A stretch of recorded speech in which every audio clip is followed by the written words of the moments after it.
Avre and good morning. The Committee of the Whole is called to order.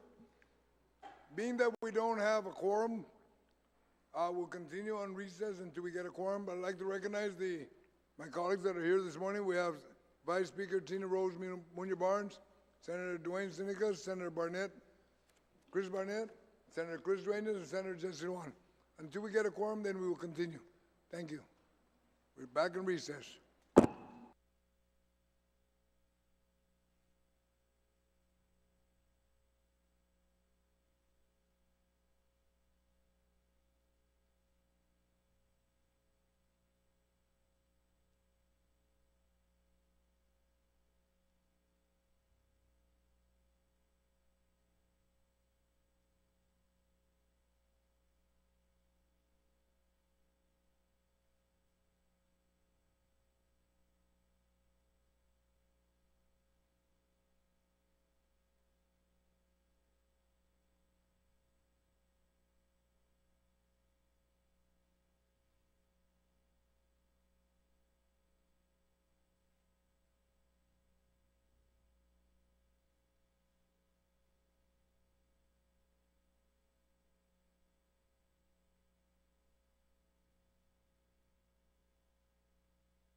The Committee of the Whole is called to order. We do have a quorum. That being said, I'd ask the Sergeant Arms to first swear in the panel. And I will ask the panel members to please rise so you be sworn in.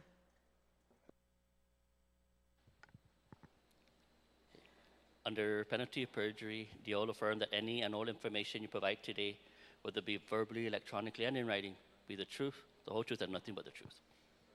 Mr. Chair, you're under oath. You may proceed. Thank you very much. That being said, now my colleagues, it's in the drive, the rules of engagement, so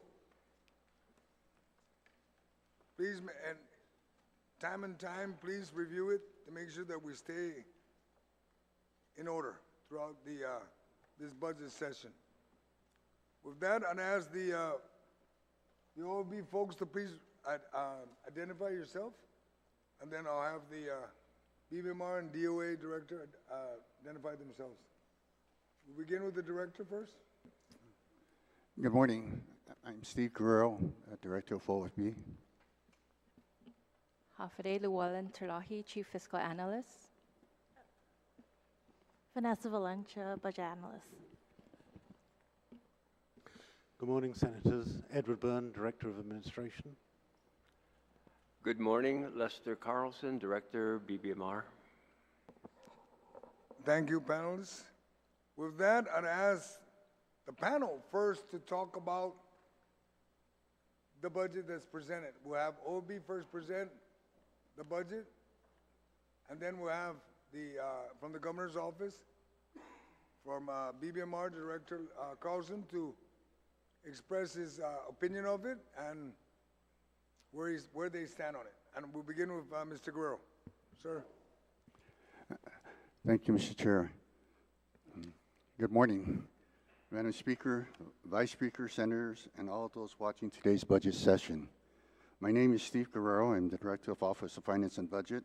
I, along with my staff, will be presenting to you the substitute bill number 236-37, CORE, which is also known as the FY2025 budget bill. I will be presenting the budget bill, which will give you an overview of the adopted revenues as reflected in the substitute bill. This will also include the general fund revenue sources, special fund revenue sources, and federal match fund sources. I would like to now just have Llewellyn Terlahi do the PowerPoint presentation, and would be happy to answer your questions after the presentation. Thank you.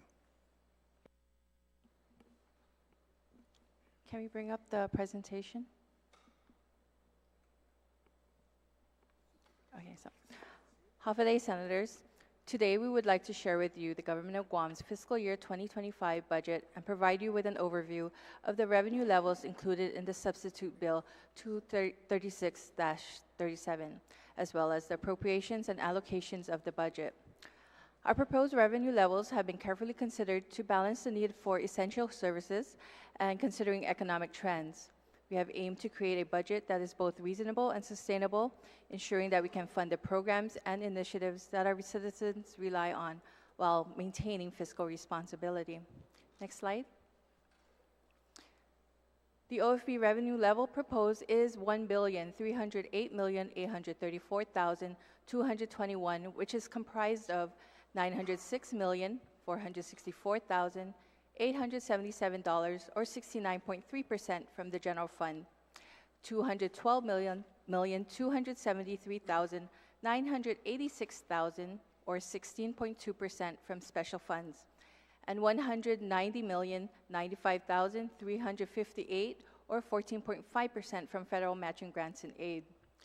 Like previous years, the methods and considerations deployed were based on historical data, current trends, tracking of monthly revenues, economic conditions, tourist arrivals, and federal assistance funding.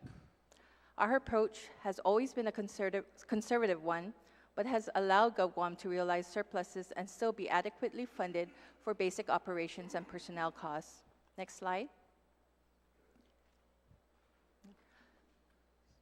So on this slide are the funding sources for the general fund. As you can see, the first major category is income taxes, which is comprised of individual, corporate, and withholding. For individual income tax, OFB's proposed level is $105 $1.6 million.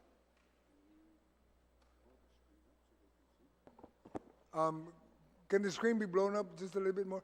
And I'd like to advise the colleagues, it's in your drive. It's in the drive, so you can see it in the drive. Okay? Other than having to always look up there and trying to squint your eyes, they'll blow it up as much as possible. We can have it printed. Ed, if you can print additional copies. AV said they can't zoom in. How many wants copies? 1, 2, 3, 4.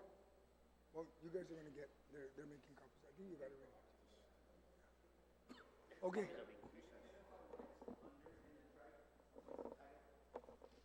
Go ahead. Under materials. Yes. Okay. If you want, we can wait a couple minutes until the copies are made. It'll be a lot easier, right? Okay. So why don't we just take a quick, while they're already printing a couple of them, they'll just add the additional. So we'll give it a few minute recess so we can cover this. Okay, quick recess.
Committee of the Whole is called back to order, and we will continue on with OFB's presentation. Some of my colleagues I know have received copies. The others will be getting it, and some of you can see it on the drive already. So we'll just go ahead and continue on. Ms. Llewellyn? Okay, so starting first with individual income taxes, OFB's proposed level is 105.6 million compared to 96.4 million in the executive budget request, or EBR, and 94.6 million that was adopted in the FY2024 Budget Act, or Public Law 37-42. For corporate income taxes, OFB's level is 105 million, which is the same level in the EBR, compared to 101.6 million that was adopted for fiscal year 2024. For withholding taxes, interest, and penalties, the OFB level for FY 2025 is 297.7 million, up from 291.8 million in the EBR and 273.6 million in FY 2024. Total income taxes amounted to 508.3 million in the OFB proposed level for FY 2025, 493.2 million in the EBR, and 469.7 million adopted in FY 2024. The next major category is business privilege taxes. OFB proposed a level of 391 million for BPT compared to 377.2 million in the EBR and 350.8 million adopted in FY 2024.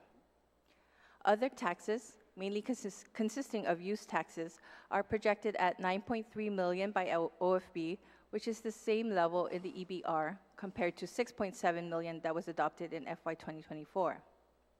The BPT amounts to 400.3 million under OFB's proposal, 386.5 million in EBR, and 357.5 million in Public Law 37-42. Federal sources is the third highest category.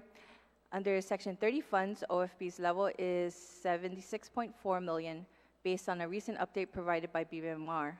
The EBR indicated 74.2 million, and Public Law 37-42 adopted a level of 75.4 million. Immigration fees are proposed at 1.4 million, while the EBR and FY 2024 level is at 1.3 million. Total federal sources amount to 77.8 million under the OFB proposed level, 75.6 million in the EBR, and 76.7 million for FY 2024.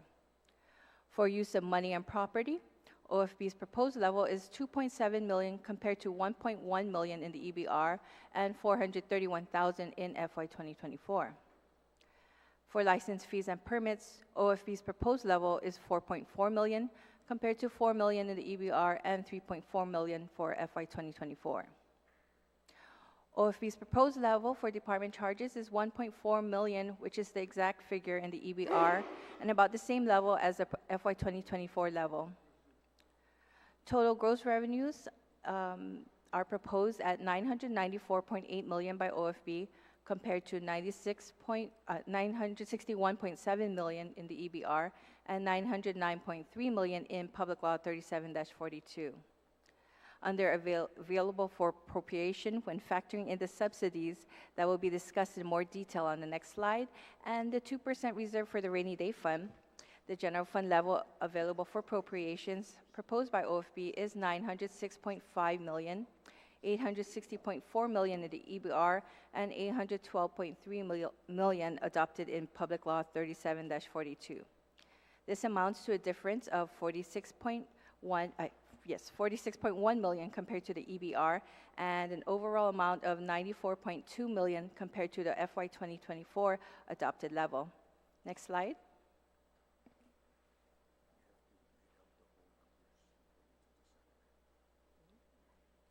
Okay. Are we on the next slide? Okay. Okay. As mentioned in the previous slides, some amounts need to be deducted from gross revenues before we derive at the amount available for appropriations. In general, we call these items subsidies. The most significant subsidy is for tax refund payments. In FY 2025, the EBR identified 59 million for the general fund provision for tax refund payments. If the levels adopted in the FY 2024 Budget Act were utilized to estimate federal tax receipts from EITC and CTC and ACTC, this would amount to $177,331,114 for tax refund payments in total, which was calculated by OFB for comparative purposes. Based on the data and feedback from DRT, OFB has kept the level estimated for tax refund payments at $175,604,534, which is the status quo level compared to FY2024. In addition, data provided by DRT indicates a 3-year average of $57,296,793 for EITC and $74,162,230 for CTC and ACTC payments, which is covered by federal reimbursements or advances. This leaves a general fund requirement of $44,145,511 to pay tax refunds. The next highest subsidy is for the GMHA Pharmaceutical Fund. This is an automatic calculation representing 6.19% of the BPT. So as a result of OFB's BPT level, $24,202,064 is set aside for the GMHA Pharmaceutical Fund. $23,350,050 under the EBR, and $21,714,329 in FY2024. The next 3 items are for credits specified in law with a specific amount and specific period identified. The Tees and Gymnasium tax credits are $250,000. Guam National Tennis Federation is $350,000, and the Guam National Youth Football Federation is $500,000. The last subsidy is for the Better Public Service Fund utilized by the Department of Revenue and Taxation. Part of the funding for this fund is based on 10% of the general fund licenses and fees collections. So again, based on OFB's level for licenses, fees, and permits mentioned in the previous slide, the Better Public Service subsidy is $440,381. The EBR amount is $397,905, and in FY2024, it is $340,668. In total, the subsidies under OFB proposed level is $69,837,956 for FY2025, compared to $83,797,955 in EBR and $80,378,417 in FY2024. Next slide. So this slide shows where the general fund revenue available for appropriation based on OFB's recommended level was allocated. Of the $906.5 million, 34% or $308,229,097 was given to public education. 18% or $162,809,958 went to protection of life and property. 15% or $135,568,153 funded the general government. 11% or $104,158,256 went to certain entities under a category we call reserves, which will be discussed in the next slide. 10% or $90,374,360 went to public health. 9% or $84,022,580 was for debt service. 1% or $7,692,530 went to economic development. 1% or $6,641,322 went to individual and collective rights. 1% or $4,596,359 was for recreation, and $2,372,263 was allocated for community services. Next slide.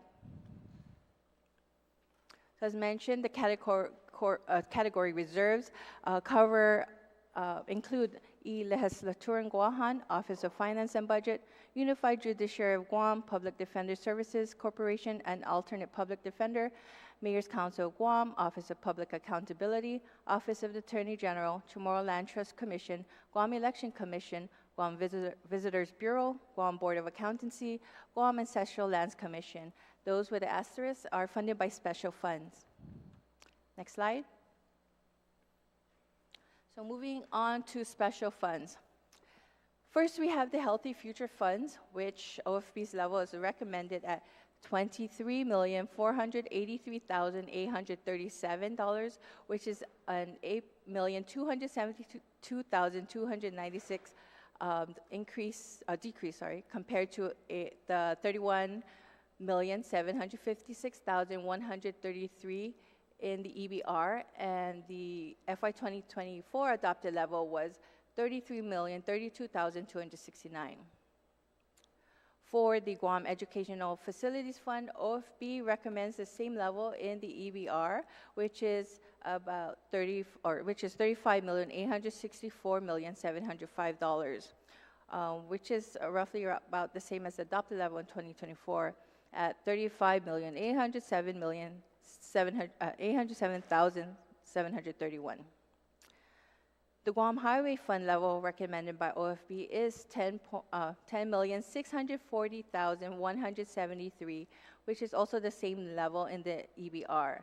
This is a significant decrease from the 2024 level due to a provision included in the substitute bill to extend the Gas Tax Relief Act for FY 2025. The Solid Waste Operation Fund level recommended by OFB is $22,008,454, which is $1,696,131 more than the EBR level of $20,312,323. This is based on data provided by the Guam Solid Waste Authority. The FY 2024 level for the Solid Waste Operation Fund is $19,128,501. Again, the GMHA Pharmaceuticals Fund represents 6.19% of the BPT levels, resulting in $24,202,064 for OFB, $23,350,050 in the EBR, and $21,714,321 in the FY 2024 Budget Act. The Tourist Attraction Fund level recommended by OFB is at $35,998,148, or $4,783,308 more than the $31,214,840 in the EBR. The current adopted level for the TAF is $26,409,316. The School Lunch Reimbursement Fund has no changes at the level of $12,504,000 funded in the FY 2024 and the EBR. The Customs, Agriculture, and Quarantine Inspection Services Fund level recommended by OFB is $7,845,357, which is the same level in the EBR, compared to $6,074,666 in FY 2024. All other special revenue funds amount to $39,727,248 compared to $41,002,160 in the EBR. The main difference is mainly due to the Manpower Development Fund, where OFB's level is status quo with the FY24 adopted level at $12.3 million, based on recommendations from the Department of Labor, while the EBR indicated an increase of $1.3 million to $13.6 million. Overall, the OFB estimates these special funds to bring in $212,273,986, less than the EBR, which is less than the EBR at $214,489,741. And the adopted level is $211,473,565. Next slide. This slide shows where the special revenue funds based on OFB's recommended level was allocated. So of the $212.3 million, 29% or $60,820,139 funded the general government. 21% or $44,602,956 went to public health. 18% or $39,026,041 went to the public education. 15% or $31,797,780 went to the reserves category, 8%, or 17,840,114, went to protection of life and property. 4%, or 8,940,444, went to debt service. 2%, or 3,818,915, went to community service. 2%, or 3,687,480, went to individual collective rights. 893,500 went to economic development, and 846,621 went to recreation. Next slide. So that concludes our presentation. Suju'us Maasi. Mr. Director, do you have anything else you wanted to add, or that's it? No, Mr. Chair, I'm done. All right, thank you. Now to have the governor's representative, Director Carlson or Mr. Burns, to present your perspective on the budget. Thank you, Mr. Chairman, and good morning, everybody. First of all, I'd like to thank the Office of Finance and Budget for the work that they did in providing the substitute bill for consideration today. The governor's budget message did request for a continuation of the gas tax relief, and that was included, and we're thankful for that. We also began this year with allocating 4 cents from every gallon of aviation fuel to the Guam International Airport Authority, in keeping with a long-standing FAA requirement, and that is also reflected in the revenue levels provided in the substitute bill. So we. Sorry, can you repeat that one, Lester, please, about the GIAA? Yes, we are adhering to the allocation of there's 8 cents a gallon that is applied to aviation fuel. We've been on notice from the FAA since the last administration of the need to be able to, when we changed the rate from 4 cents to 8, that 8 cents was supposed to go to the airport authority. So we have complied this fiscal year with allocating 4 cents of the 8 cents for aviation fuel collected, and utilizing that to meet the requirements of the FAA, long-standing requirements. And that is reflected in the substitute bill, wherein they're only using 4 cents for that will go to the Guam Highway Fund. So again, we're thankful that that was incorporated. We do have an outstanding amount of about $9.2 million that exists from not having adhered to this practice from, I believe it's 2015. And that precedes most of a lot of people's time here, but it is something that I've asked the chairman to address, and I believe he's going to have some discussion on that with you guys sometime soon. I provided a handout. It's an email and a graph to the body.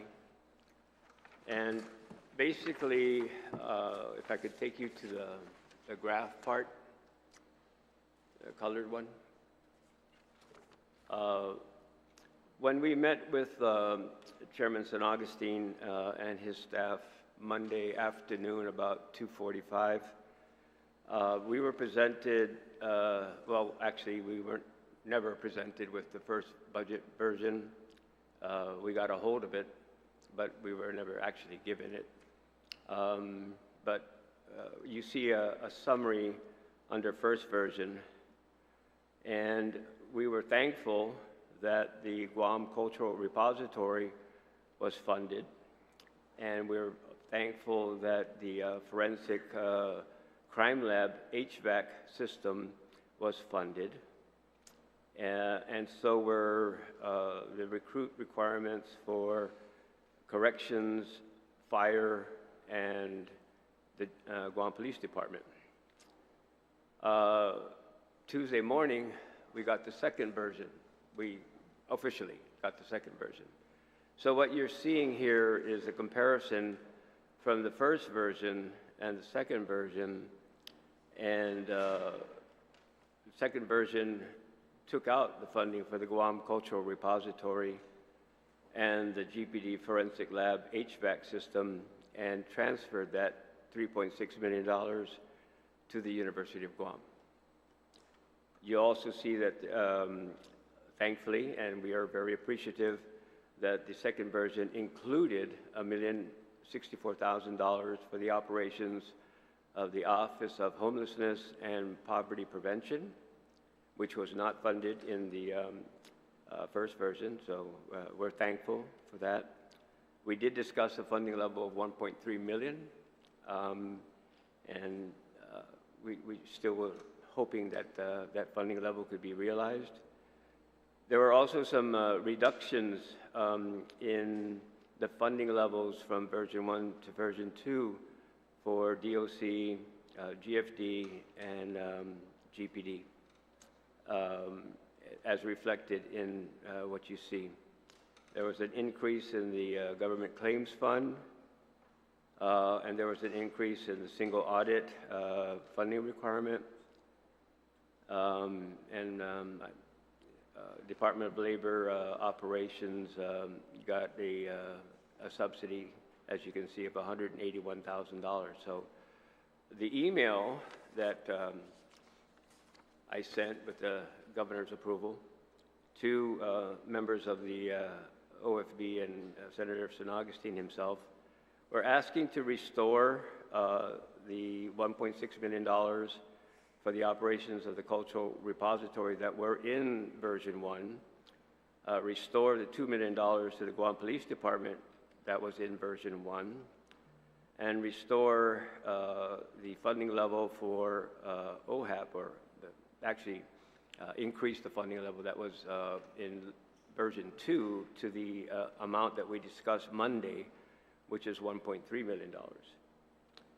So you see restoring the fire department, the police department's training, restoring DOC's recruits and the fire department's recruits to the level that was contained in version 1. And we've made known to the chairman that we are not going to be paying credit card fees beginning October 1st. So what we have discussed is an amount, if an additional $10 million was to be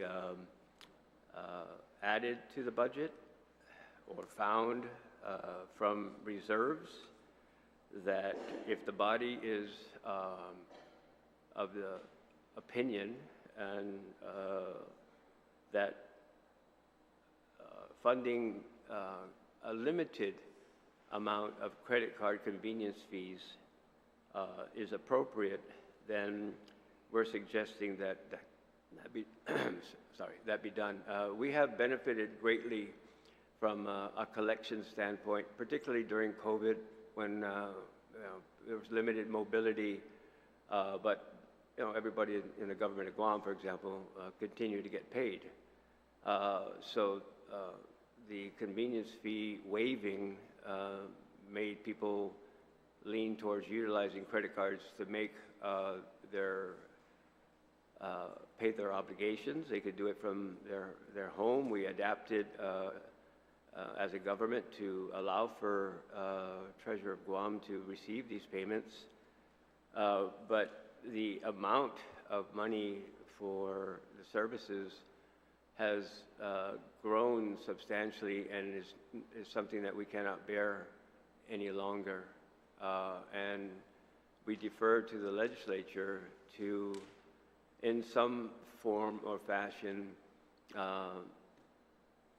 appropriate money for a limited continuation. There's been discussion about only allowing the credit cards to be used for individual income tax payments, not for fees and not for corporate income tax payments. But I leave that to the body to discuss. We carve out a provision of $4.7 million that could be applied to. I know there's a standing policy in the legislature that the use of credit cards are a convenience, and the convenience fees should be borne by the consumer. We did this out of COVID, and it has greatly benefited government collections. So we put it before you for consideration. With respect to revenues, I thank OFB for going through a very thorough presentation comparing what the governor submitted in January versus what's contained in the substitute bill. And over the passage of time, these numbers that are before you have been better refined, and I believe Mr. Burns shares the same sentiment. We're in agreement with the general fund numbers. The allocation of BPT to GMH Pharmaceutical Fund is appropriate given the 6.19% set aside. The tax credits are accurate. We are, as of the June CRER report that we sent to you, we are on track to collect in the general fund $1,030 million, and OFB's gross general fund budget is $994 million. So there's like a $36 million cushion, if you will. They're not appropriating the entirety of what we anticipate collecting from the June CRER. Mr. Byrne and I are still refining the July report for the CRER. We did issue the Special Revenue Fund report yesterday. Again, I want to give you as much information as I possibly can. So a preview, a draft, I would say back of the napkin number for July. In total, we're tracking $1,031 million, so it's up $1 million, but that takes into that's just further food for thought when you think about the 994 that's contained in the substitute bill. We're on track to collect $1,031 million. And we have taken into account from the June report that we provided to this body, including the Chamorro Shrine that was passed, $5 million, merit bonuses at 2.5, I think that number is, and recently the charter school appropriation of $1 million. Then we've updated the Healthy Future Fund shortfall. It's like $12.9 million now. So the net unobligated general fund revenue received in excess of adopted levels is now, after updating the Healthy Future Fund number and incorporating recently passed legislation, is $27.3 million.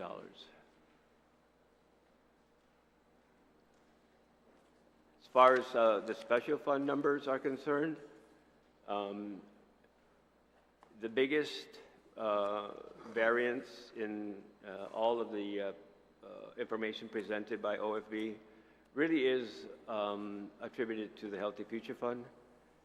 That fund continues to lag, and we're trying to figure out if we can really be totally satisfied that it's because of cigarette sales decline. I don't, I'm not really convinced, and we're trying to see whether or not we can better define that significant decline in revenues. But just overall, compared to the EBR and the S bill, consistent with what OFB presented, we're in agreement with everything. The pharmaceutical fund amount is reflective of an increased PPT amount, so we're fine with that. We're fine with the reduction in the Healthy Future funds because it does actually better correlate with what we're actually seeing and the numbers that we gave you yesterday in a special revenue fund report. The Manpower Development Fund, we're fine with the numbers that are presented. Solid waste is performing very well. You can see that in the Special Revenue Fund report. And so we're also in agreement with OFB's numbers. And similarly with the Tourist Attraction Fund, we are fine with those numbers. They differ from the executive budget request, but there is been and has been and will continue as we try to recapture our market share in the Asia market. We're kind of like down here, and we see a way forward with improving the product. I think there's just been a better focus on cleanliness of our facilities, a need to be able to enhance the product, and I'm seeing that when I take my walks down in Tumon, where the governor is very, very, very adamant about operational and clean public restrooms, and I think that has a big impact on the walkaway or takeaway from our tourists. We've been assured by the Guam Airport Authority that the arrivals area upstairs, where you go through immigration, that very soon the floor will be carpeted, and you know, again, it's really the first area that you walk through in the new terminal that needs refreshing before you go downstairs to baggage claim. So they're working on that. We're working on improving the product perception, which I believe will greatly assist in tourism recovery. The other closing thing I'd like to say is I think the Special Economic Service meeting that was held recently supports the budget that is before you, prepared by OFB. I think in particular, Mr. Gary Hiles from the Department of Labor did an excellent job in being able to demonstrate where future revenues are coming from. He did an excellent presentation on military expenditures, and both now and over the horizon, I do not see anything that will alter in the next 4 years our revenue levels. I believe that they will be sustained at the levels that we are currently seeing, and that are reflected in this year's budget. If there was one thing, two things, I'd really like to stress. The cultural repository was built to be able to provide a dignified home for ancestral remains. I'd really like to see it funded by the body. GPD's Forensic Crime Lab, the air-conditioned unit, Chief Ignacio has made it clear to the body that it needs to be replaced. It's not reliable. We spent money to have that thing built. It's not that old, but unfortunately, he's pointing out the issue. And really would appreciate a restoration in those areas. We talk about crime, we talk about things associated with public safety, and we're seeing an aged public law enforcement segment, and reducing the recruitment budget doesn't seem to be consistent with needing to bring in new blood as the old blood leaves. But we're just pointing these things out to you, making you aware of what it is that we've seen. But first and foremost, again, I do applaud the efforts of OFB. It's not an easy job. We did ask for considerations, lately, before the bill was dropped, but we did, ask. And so here I am today, reiterating the ask. Mr. Byrne, you have anything to say? Thank you. DOA also wants to thank OFB and BBMR for the work they do on the budget. The more specific the budget is, and the more that it actually reflects the needs of the government and of the people, the easier it is for DOA and the better the financial reporting result is.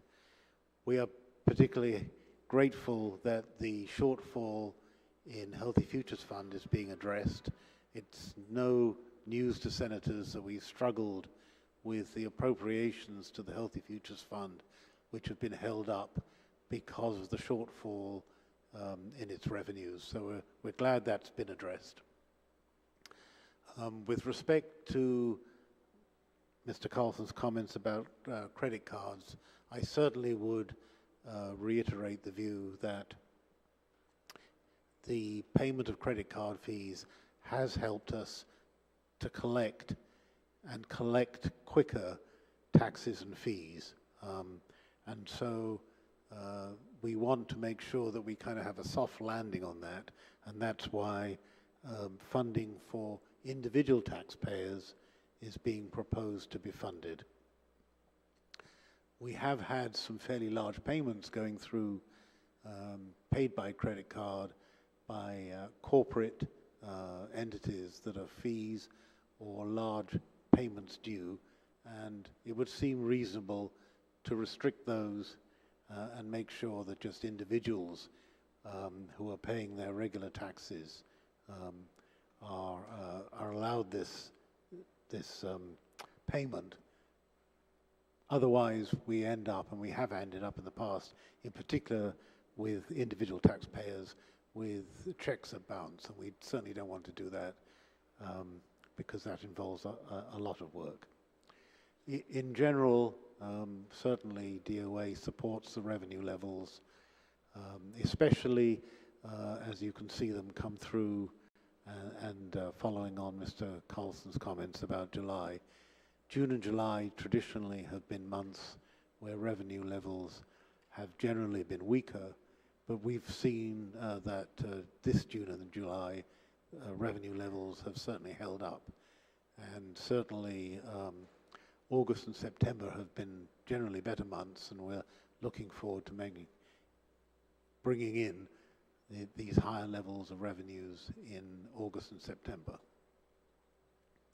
I would actually comment that some of the seasonality that we saw previously in the last few years with revenue collections certainly has faded out, and we're getting much more even levels of revenue collections throughout the months. As Mr. Carlson says, this is a lot of work.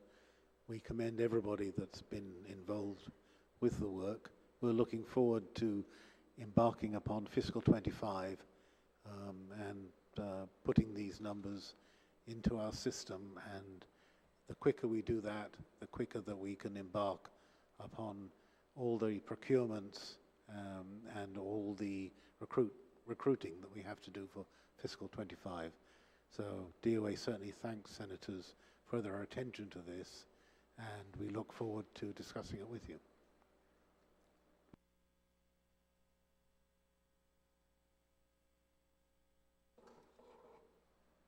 Thank you, panel. Now we'll begin our first round. Everyone will get 10 minutes. We'll begin with Senator Duenas. And then we'll be going to his left, then around. Cedars Masi, Mr. Chairman, and I want to thank both BBMR and OFB for the work that's been put in. Obviously, I believe in the meetings that I've had and the discussions that I've had, it's clear that a great deal of work went in and consideration went in to this process. So before I get into any detailed questions, this is a yes or no question, but I think it's always important to start this way. So I'll start with OFB. Is this a balanced budget? Senator, if I heard your question, is this a balanced budget? Correct. To my knowledge, yes, it is. And to BBMR, do you see the substitute bill as a balanced budget? I don't call a dollar difference anything but balance. Okay. So I think what's important here, I guess maybe at the outset, is I'm comfortable with the fact that the administration sees this variance, and once again, true to form, OFB, Mr. Chairman, has come in with a conservative budget. And with a total variance that I'm seeing of approximately 43 million, close to 44 million, and then what BBMR has presented us with regard to tracking, I believe that regardless of what we adopt with potential increases, it will be a balanced budget. But I wanted to go straight, or we will have a cushion. I wanted to go straight to OFB because I think the elephant in the room is the variances in terms of the requests. So what is, if we were to try to meet the requests as presented by BBMR on the general fund appropriations, starting with UOG, of course, going all the way down to unified judiciary, which they've presented, what is your proposal to manage this, or what would you see the body doing with regard to this variance?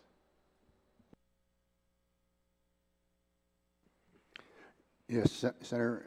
Again, in the preparation of the budget bill, what the foremost things what we did is we kind of like went through all the categories and areas of revenues that this government is anticipated to collect in.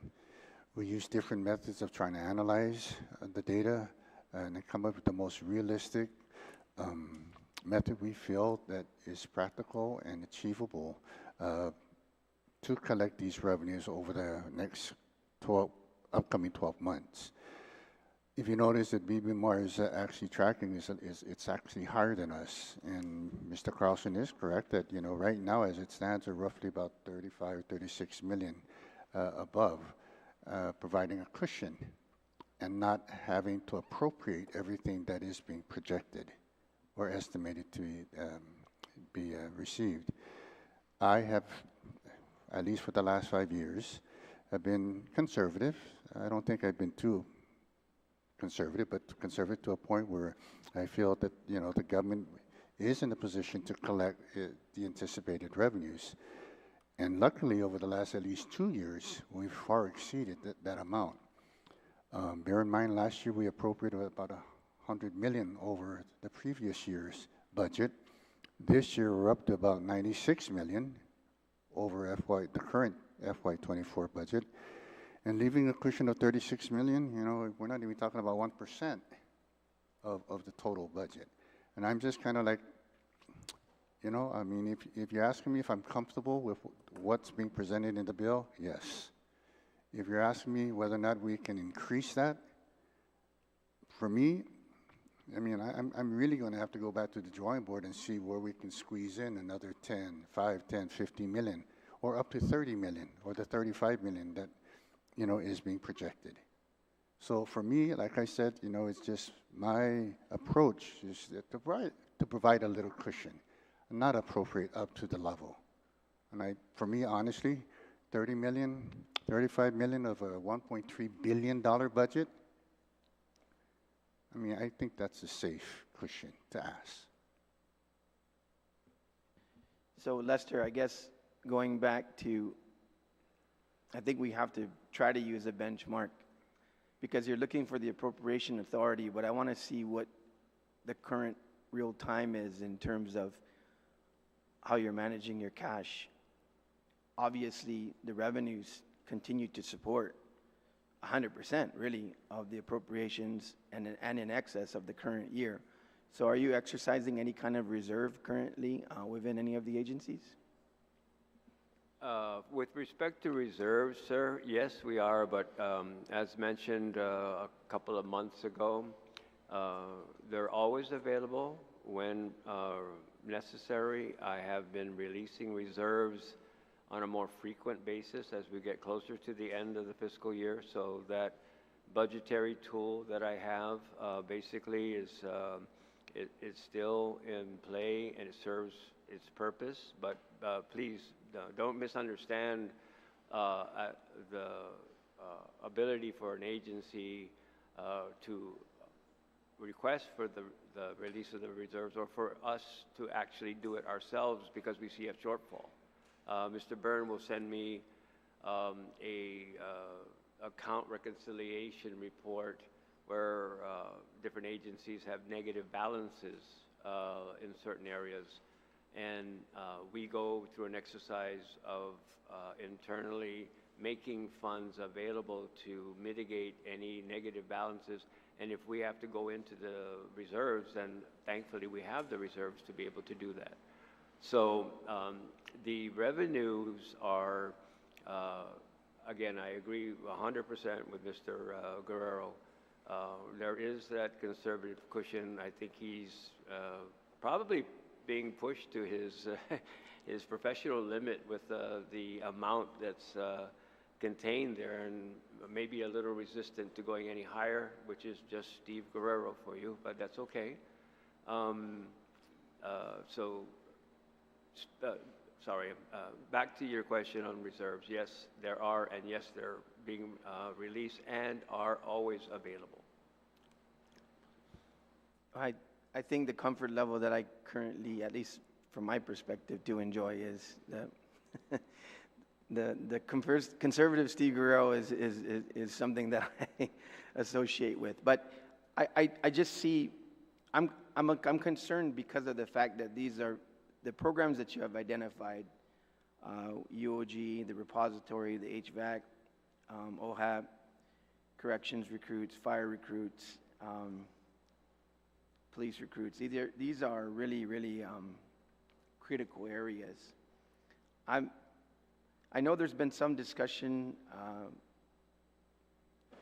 I want to try to get this one out of the way before I ask any more detailed questions about the arrival of the revenues, but there's been some discussion that maybe perhaps later on in the budget, because I don't think it would be prudent for us to appropriate in this current fiscal year of 25 any 24 excesses, but possibly in the area of the miscellaneous provisions. If we did that, would that give you the appropriation authority to be able to carry out these balances, this difference, variance? Senator, it's really hard to put something in a budget bill. I perfectly understand that, but the answer to your question is if this body shares your concern with these requests that we have before you, and it went into the miscellaneous section, we would be okay with it.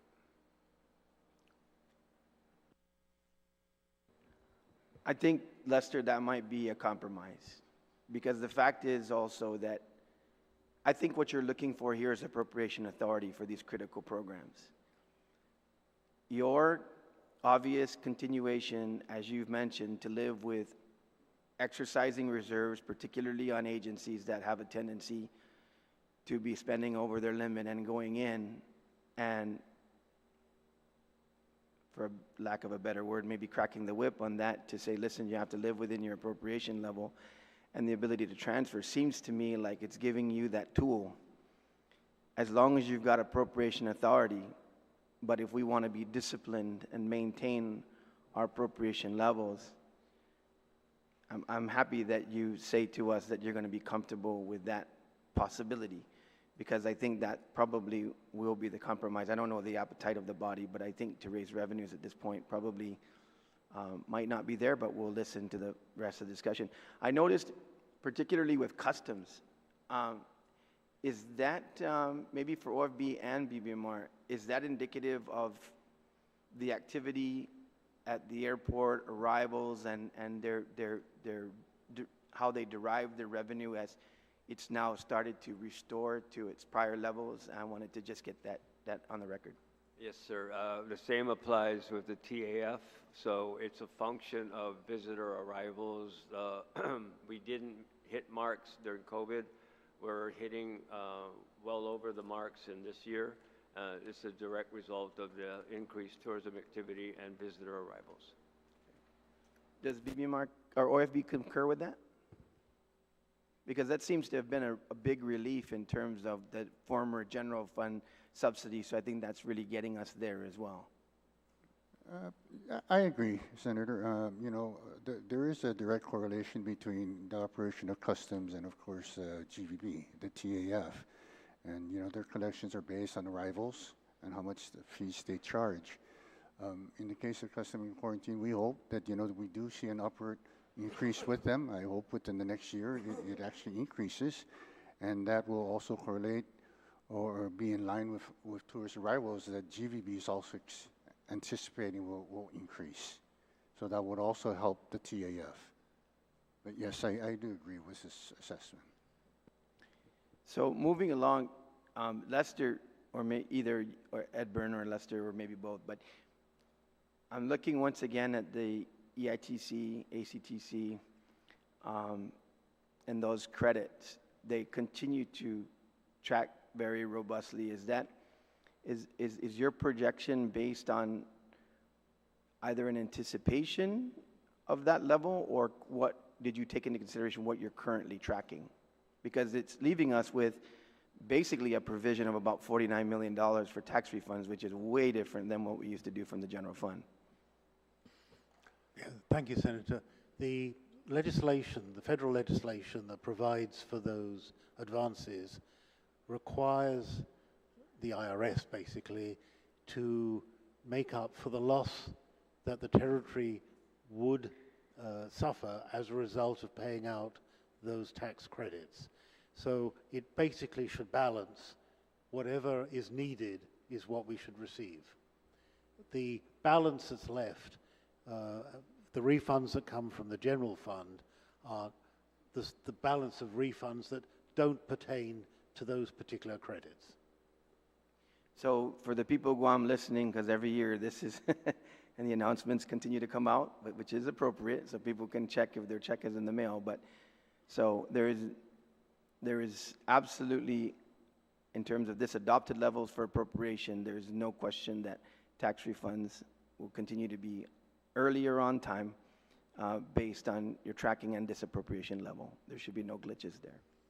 We've not had to hesitate even 1 week once we get the tax refunds numbers from DRT. For the whole year, we've not hesitated. Okay. So I guess basically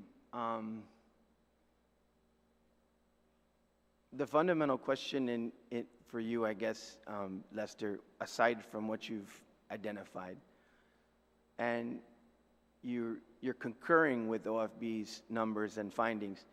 So does that mean that then the executive branch believes that if we were to, of course, I'm sure there will be a lot of fun later on after we get past the adoption of revenues, but if this, say for example, were to be adopted at the revenue levels and the appropriation levels, can you say to the body right now, the executive branch is comfortable that through all of the responsibilities and duties that it has, that this is an appropriate funding level to be able to provide services to the people of Guam?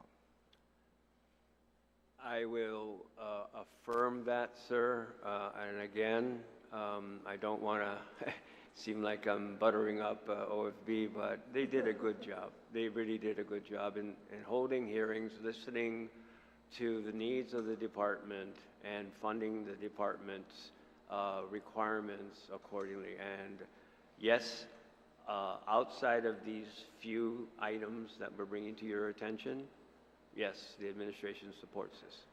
Okay. So, Mr. Chair, really, with that concurrence, you know, I think that there's plenty to listen to from my colleagues, and there's, of course, like I said, plenty of fun to get into after we adopt the revenues, whatever happens in terms of the amendments round, and I might have some questions in the second one, but it looks as though at least the people of Guam can be comfortable with the fact that you have the two branches of government responsible for bringing forth the annual budget that are very close in their numbers and at least in agreement with the adopted levels, with the exception of some variations that look like we should be able to handle in another section of the budget without touching revenues. And then, of course, it will be up to the judicious cash management of the administration, BBMR, and all of the fiscal team to be able to track, monitor, and use that authority judiciously. I guess maybe just a final question, particularly with public safety. I want to get this on the record because I had heard this in a couple of meetings that I had, Steve, was that at least with the public safety, the deferences are in discussion with maybe DOC and GPD, maybe even fire, that these proposed cycles are down the road, maybe more towards the spring of, which would basically be like our running into our second quarter of 25.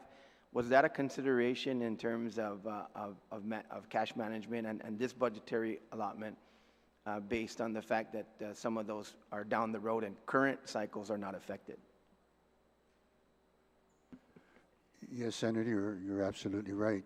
What we did, and I appreciate the fact that the executive budget includes funding for these cycles for the whole year. But what we did, and like we do all department budgets, is we go through them and we figure out exactly what are the needs of the departments, and what we need to fund for the whole 12 years. And through our findings, we noted that especially with the DOC, Guam Fire and Guam Police, their cycles stagger throughout the year. So in the case of Guam Police, their cycle, according to them, won't start until, I believe, January. Guam Fire, their cycle doesn't start until March.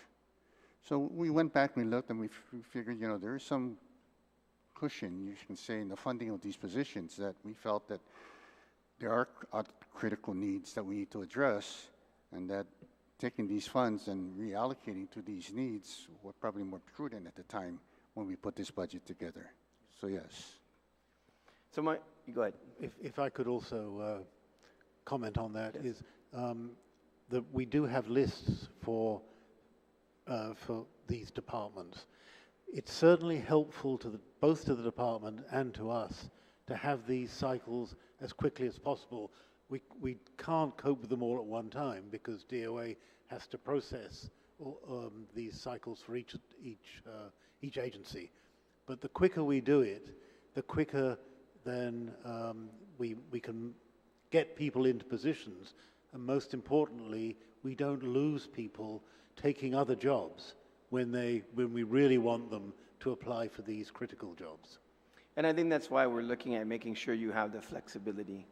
And I just think this is going to be a good compromise. I don't know what my colleagues will think about it, and we'll listen as we go. But I really think that elasticity somewhere down the road while adopting these levels, is probably going to be prudent and maybe something that'll be acceptable. On the final thing for you, maybe Ed Byrne, and I wanted to get this from Lester too, possibly. When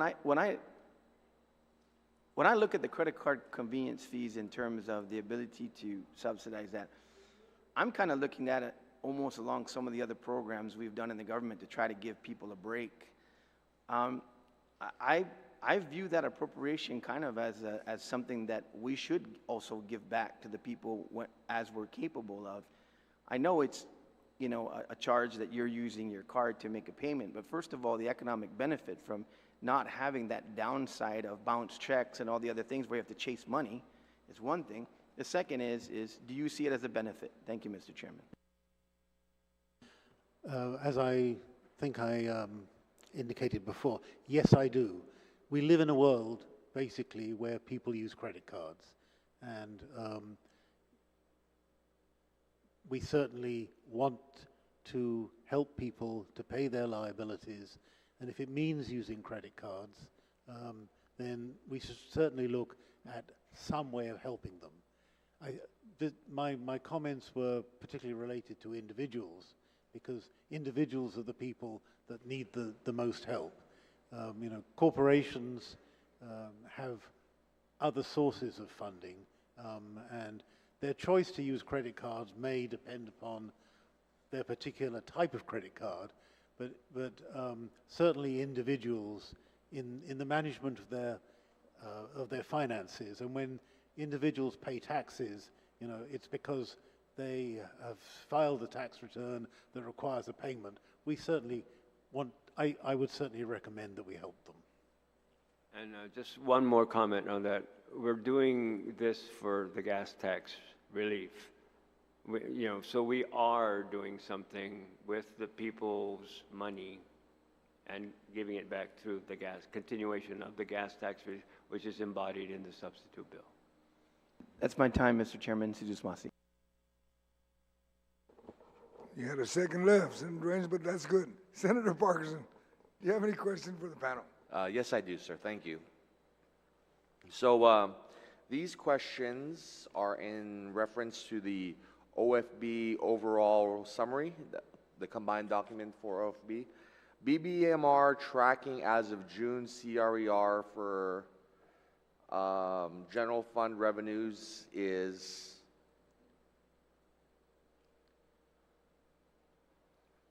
$1,030,000,512,598. Is that correct? Yes, sir. And the OFB proposal for FY 2025 general fund revenues is $994,802,116. Is that correct? That's correct, Senator. So you are projecting we will collect $35.7 million less in FY 2025 general fund than we are tracking to collect this fiscal year. Is that correct?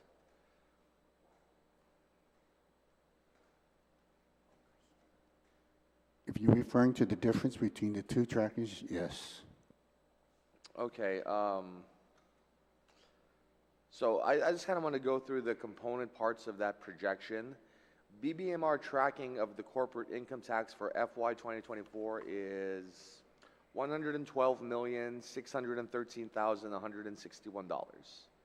The OFB projection for FY 2025 is $105,033,423. This is a projection of $7.58 million less than we are currently tracking this fiscal year. What are the underlying assumptions for this projection?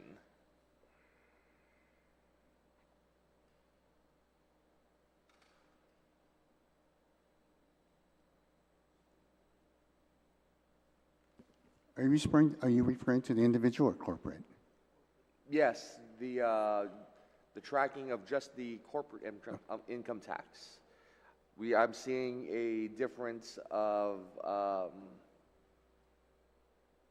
$7.58 million less than we're currently tracking, and so I'm just trying to understand what were the assumptions that led to a lesser projection than what we're currently tracking this year.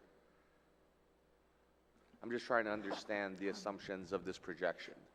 Yes, Senator. This was based on a 3-year average from the 2022 audit, OFB tracking, and the EBR 3-year average from 2022 to 2024. Yes. Okay. And I guess, can we go through some of these component parts of the general fund and their tracking for this year and next year? You know, I'm looking at withholding taxes, individual income tax, and business privilege tax. I mean, what I'm really trying to get at is how much are we tracking to collect this year, and how much are you projecting for next fiscal years for each of these categories? Because the way I'm looking at it, in all these cases, they are leading to decreases when you compare them to tracking for this year. And so I guess I'm just trying to understand how we're tracking less and we're projecting negative growth and 0% growth. So for each one it's different. We may take a 3-year average. We do consider what's tracking now, especially, and what was proposed in the executive budget request, if that seems reasonable. So that's why sometimes you'll see we'll take what they estimated. So again, yeah, corporate, we use a 3-year average because in the past we've seen it fluctuate from as low as 89 million, jump up. So we're using a 3-year average to account for those fluctuations. Again, for individual, we use an average of more than what we saw in the 2022 audit, the 2023 CRER, and tracking. Okay. For the withholding, we based it on the average of the 2022 audit, or 2023 CRER. So we're using more current data. So just the 2023 and what we're tracking currently. Okay, and for BPT, you asked, we use the average of the 2023 collections as well as tracking. Okay, thank you. Would you say that it's fair that this budget is so conservative that we are projecting a negative growth compared to our tracking?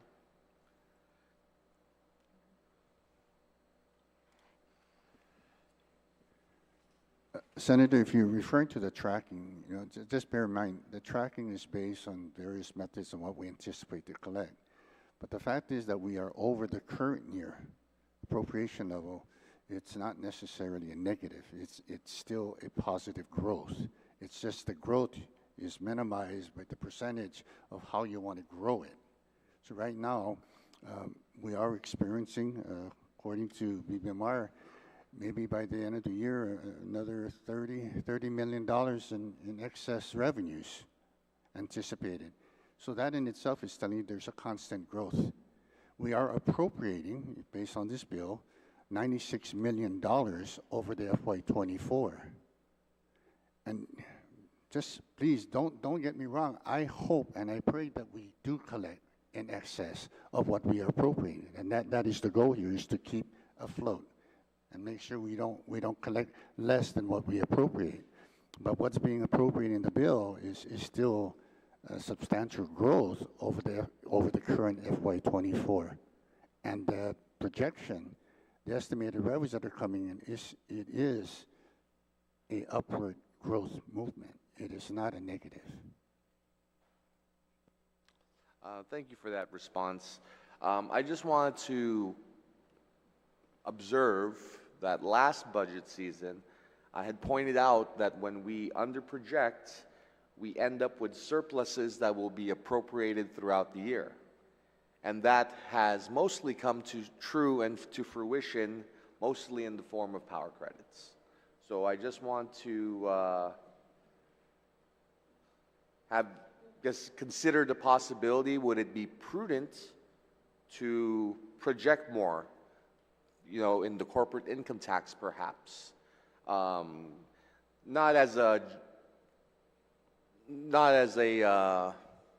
in mind for any particular project, but just as a general principle, because we thought we were going to have a similar thing last year where we're going to have $30–40 million surplus, but we were in the hundreds of millions. And so I would caution the body about projecting too little, is all I'm saying. Let's get a good budget in.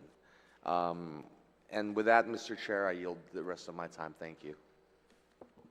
Thank you, Senator Parkinson. At this time, we're going to recess until 1 p.m. All right, my colleagues, until 1 p.m.